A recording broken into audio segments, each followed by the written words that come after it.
Jet Set Radio!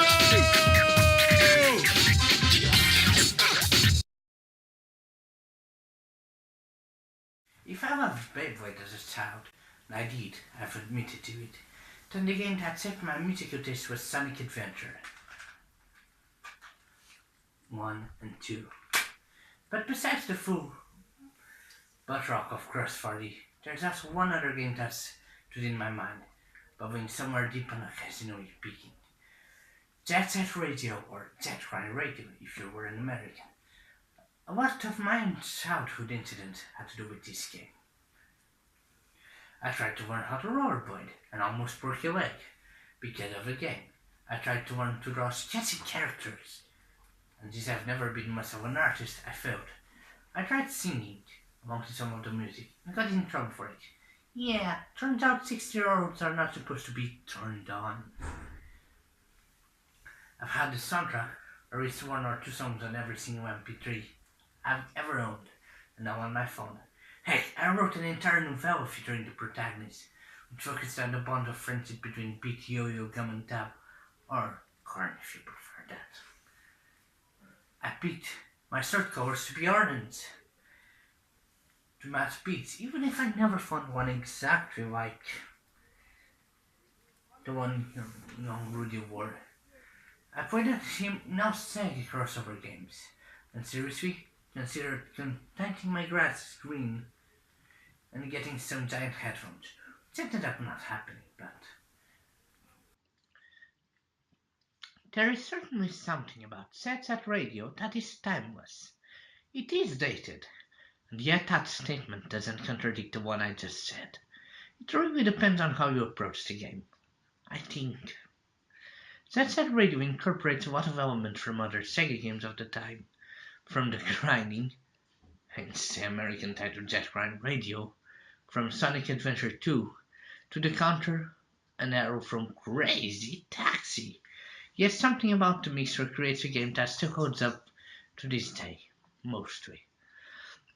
The 90s and early 2000s had a trend of extreme sports games, like Tony Hawk's Skateboarding, Tony Hawk's Underground, Matt Hoffman BMX, Sun White Skateboarding, MTV Snowboarding, and MTV Skateboarding, Aggressive Inline, Thrasher, named after the skating magazine, SXX, and so on and so forth.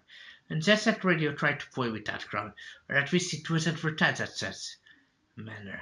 When the truth is, it's a much different beast. In Jet Set Radio, you play as the GGs, which are a gang of young straight Rudies, which, incidentally, I just discovered is a real word from a real movement. A bunch of young people who live to tag everything that's a hard surface.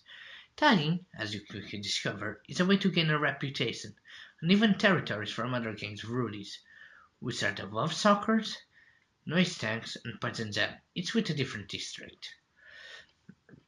But if this were Turf Wars, we'd be playing Splatoon, not Jet Set Radio. Seriously, the two games are very similar. No, the game has a plot, which gets downright weird at some points.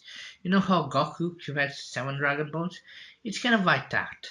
The Rokaku conglomerate is cracking down on Rudy to try and get pieces of this golden record, which every Rudy gang holds a piece of, to literally summon the forces of hell. And with some GGs being kidnapped, they're pushed into the plot and must stop it, eventually at the top of a building and such. But there wouldn't be enough members of the GG for one to be captured if it weren't for the chance to obtain new members. When you start your game, Tab, the hoodie-wearing blue guy, and Gum join you after what is essentially a tutorial. You just have to prove to them you know how to ride the beats and tag. With about every other level completed, you're challenged by someone to prove your skills and have them join you. I think that's meant to signify gaining a reputation. And even more young straight Orkins, Rudies, want to join you. But you either have to beat them at a race or outskill them with tricks. Oh yeah, there are tricks. The game features a trick system, but it's really only a matter of boosting your score.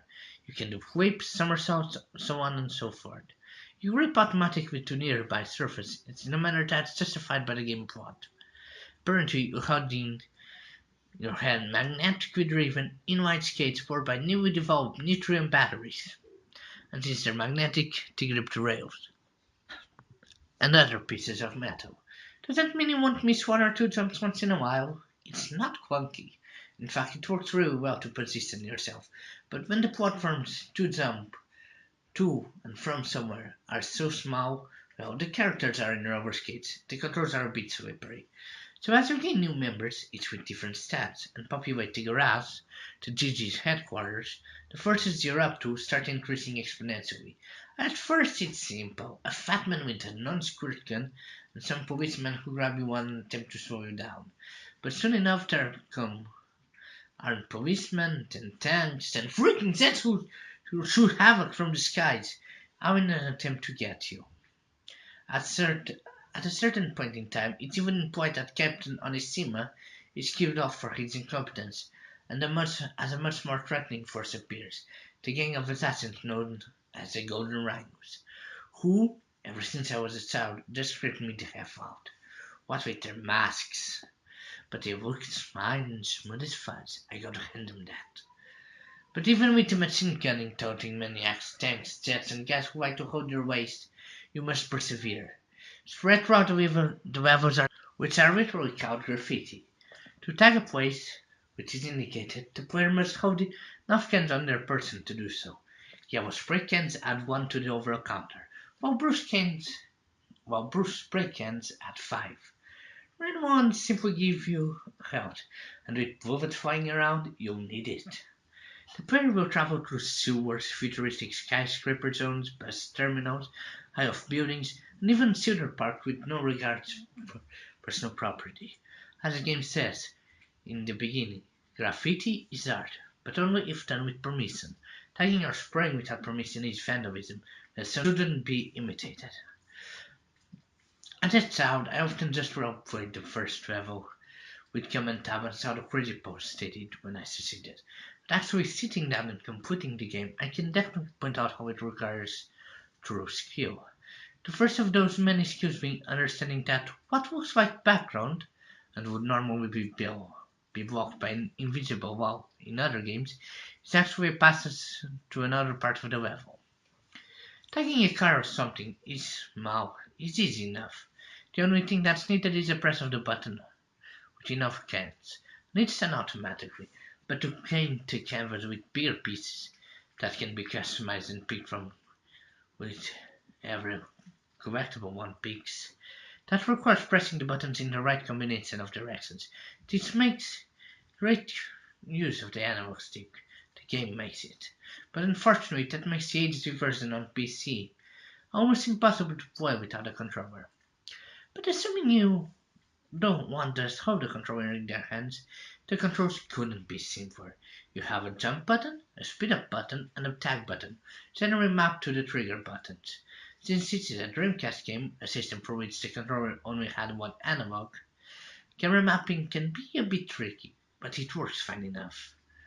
The characters can feel floaty, but again, considering the setting and the characters, that makes sense. Precision. Precision platforming is a tad hard to do, because the characters are on wheels, but it's definitely possible with enough practice. And there is nothing quite as satisfying as jumping up on top of a rail and slowly descend while tagging everything in your path. It just brings me a great deal of satisfaction every single time I do it. It's great!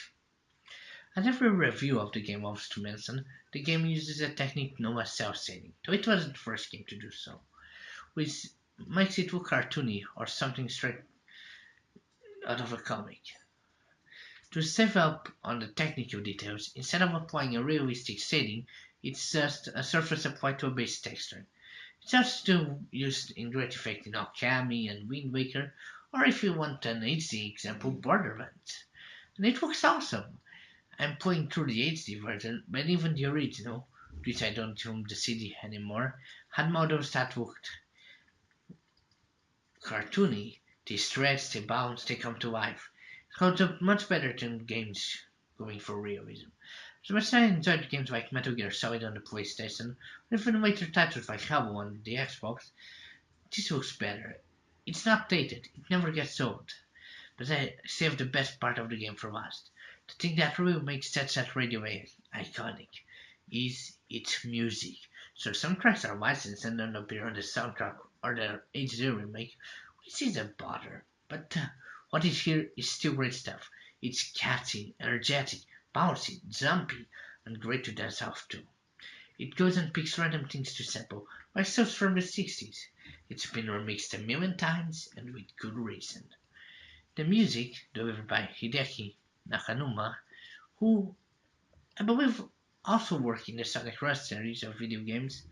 Humble as he is about his work, as he constantly reminds people that he didn't make the full game. His music with the game is a match made in heaven, a perfect tag if you will, the perfect pair. It's recognizable from anywhere. Every time someone puts up a Jet Set Radio song, I can tell what its source is, even if heavily remixed. And not just because I finally beat the game. The game was re-released in HD in 2012, without some of the licensing, but the game still holds up. I have a rough thing to try and finish the tags in no allocated time limit, gaining momentum to pull off that tricky jump, and maybe sew off a bit. I love collecting cans and then using them to tag walls, or, if in a pinch, spray them on the face of some of the law enforcement running after me. Jet Set Radio is a solid recommendation. If you have a Dreamcast, it's a must-have. If you don't, it's available on PS3 and PC. Don't know about Xbox 360, where I own it, for I believe $10. Either way, time to get tagging.